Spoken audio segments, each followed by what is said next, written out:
गेल्या वेळेच्या विधानसभा निवडणुकीपेक्षा जास्त मतं काँग्रेसने हरियाणामध्ये घेतली, जागाही वाढल्या, परंतु भाजपने मिळवलेल्या 50 जागा आणि सोशल इंजिनिअरिंग आणि त्यानंतर वाढलेल्या मतांच्या टक्केवारीमुळे काँग्रेसला हरियाणामध्ये धक्का बसला। आणि आता यावरून एकच चर्चा सुरू झाली आहे की ज्या पद्धतीने दोन पक्षांमध्ये दोन आघाड्यांमध्ये जी निसटती मतं असतात, जी काही अवघी कमी मतामुळे काही उमेदवार पडतात, सत्ताही जाते, त्यामुळे आता आगामी महाराष्ट्रामध्ये काय होणार। आपण लोकसभा निवडणुकीमध्ये बघितलं होतं 0.16% महायुतीला मतं कमी मिळाली होती महाविकास आघाडीच्या तुलनेत आणि जवळपास 31 खासदार महाविकास आघाडीने जिंकलेले होते। म्हणजे जवळपास समसमान मतं किंवा काही 1-2% किंवा 0%च्या आसपास मतं कमी मिळून सुद्धा एखाद्या मोठ्या आघाडीचा मोठ्या पक्षाचा पराभव होतो आणि 10, 20, 25 जागा तिथे त्या पक्षाला कमी मिळतात। त्यामुळे आता महाराष्ट्र विधानसभा निवडणुकीमध्ये निसटत्या मतांच्या टक्केवारीमुळे कुणाला धक्का बसणार, त्याचबरोबर जे वेगवेगळे फॅक्टर्स आता विधानसभा निवडणुकीपूर्वी ऍक्टिव्ह होत आहेत आणि हरियाणाच्या निकालानंतर हरियाणामध्ये सुद्धा दोन्ही पक्षांच्या मतांची टक्केवारी वाढलेली आहे।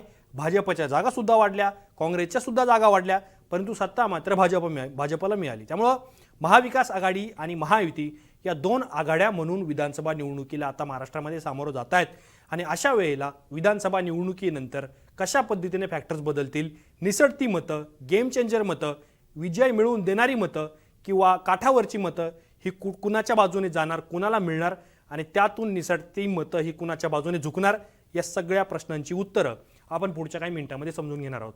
नमस्कार, मी आतिक आणि मुंबई तकमध्ये तुम्हा सर्वांचं स्वागत आहे। आगामी महाराष्ट्र विधानसभा निवडणुकीच्या निकालानंतर जर दोन आघाड्यांची मतं समसमान किंवा 1-2% फरक मतदानामध्ये किंवा मतांच्या टक्केवारीमध्ये राहिला तर याचा फायदा किंवा तोटा कुणाला होईल हे आपण तपशीलवार जाणून घेणार आहोत। पण आता हरियाणामध्ये नेमकं काय घडलंय आणि त्याचा महाराष्ट्रामध्ये कशा पद्धतीने परिणाम होऊ शकतो, प्रभाव होऊ शकतो, हे सुरुवातीला आपण समजून घेऊयात। भाजपला 50 जागा मिळाल्या हरियाणामध्ये आणि 36.39% मतं ही भाजपला मिळालेली आहे। काँग्रेसला 37 जागा मिळाल्या, तिथे 28.8% मतं ही काँग्रेसला मिळालेली आहे आणि 12 विधानसभा मतदारसंघ असे आहेत जिथे काँग्रेसच्या उमेदवारांचा निसटता पराभव झाला, भाजपचे उमेदवार अगदी थोड्याशा काही मतांनी तिथे विजयी झाले आणि हीच 12 विधानसभा मतदारसंघ किंवा हेच 12 आमदार भाजपला क्रुशियल ठरले आणि 50 जागा भाजपने मिळाल्या, बहुमताच्या पार भाजप तिथे गेलं। आता महाराष्ट्र विधानसभा निवडणुकीचा जर आपण विचार केला तर या वेळेला महाराष्ट्र विधानसभा निवडणुकीमध्ये दोन आघाड्यांमधील 3-3 म्हणजेच महाविकास आघाडी 3, महायुती 3, काही अपक्ष, मनसे, MIM, वंचित, तिसरी आघाडी, अशा जवळपास 9 ते 10 पक्ष निवडणुकीच्या रिंगणात आहेत।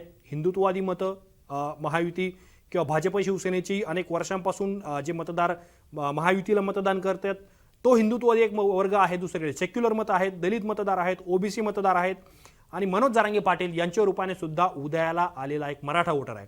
त्यामुळे लोकसभा निवडणुकीमध्ये आपण बघितलं होतं की बहुतांश मतं ही महाविकास आघाडीच्या पारड्यात पडली, पण तरी सुद्धा लोकसभा निवडणुकीमध्ये 0.14% मतांचा फरक हा महाविकास आघाडी आणि महायुतीमध्ये होता।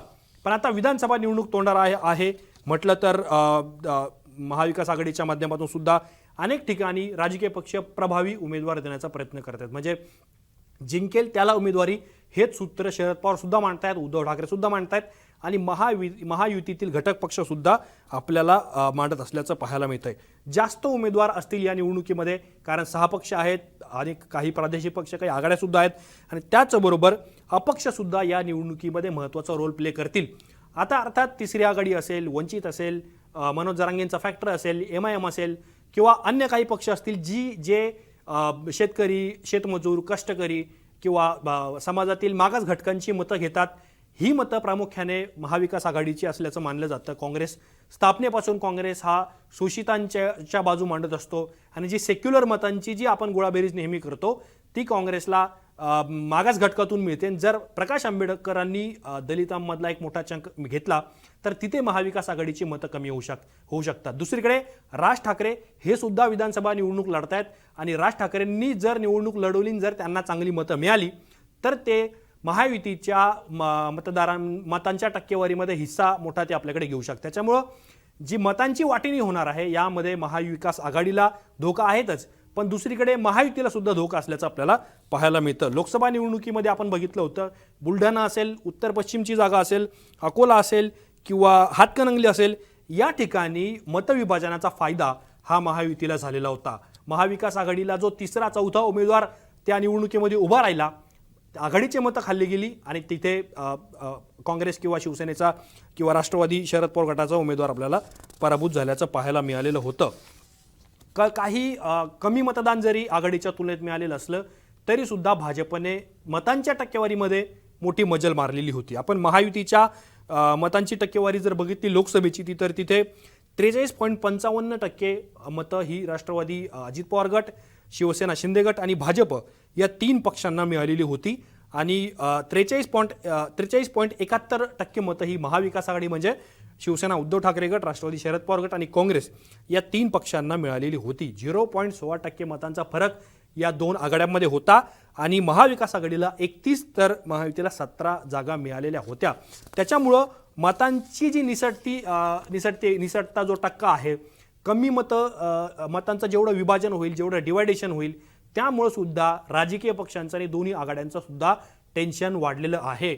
आणि ज्या पद्धतीने महाराष्ट्रामध्ये विधानसभा निवडणुकीच्या आधी पक्षांची किंवा निवडणूक लढवणाऱ्यांची संख्या झपाट्याने वाढते, त्याच्यामुळे सुद्धा महाराष्ट्राच्या विधानसभा निवडणुकीमध्ये मतांचं विभाजन होणार याबद्दल कोणीही याबाबत शक्यता नाकारू शकत नाही। त्याच्यामुळं जे निसटते पराभव आपण हरियाणा विधानसभा निवडणुकीमध्ये बघितले, जवळपास 12 जागा तिथे कमी मताने काँग्रेस हरली आणि भाजप कमी मताने जिंकली।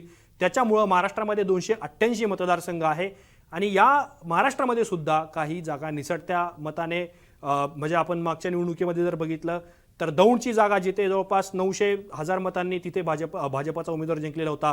खडकवासलीची आपण जर जागा बघितली तर 1200-1300 मतांनी तिथे भाजपचा कॅन्डिडेट जिंकून आलेला होता। त्यामुळे अशा अनेक जागा महाराष्ट्रामध्ये आहे जिथे 1000-5000 मतांनी निसटता पराभव किंवा निसटता विजय अनेक उमेदवारांचा होतो आणि याच्यामुळे सुद्धा महाविकास आघाडी असेल किंवा महायुती असेल हे आपल्या उमेदवाराच्या विजयाचं जे प्लॅनिंग आहे, जी रणनीती आहे ती सुद्धा काटकसरीने आणि अत्यंत योग्य पद्धतीने करताना दिसतंय।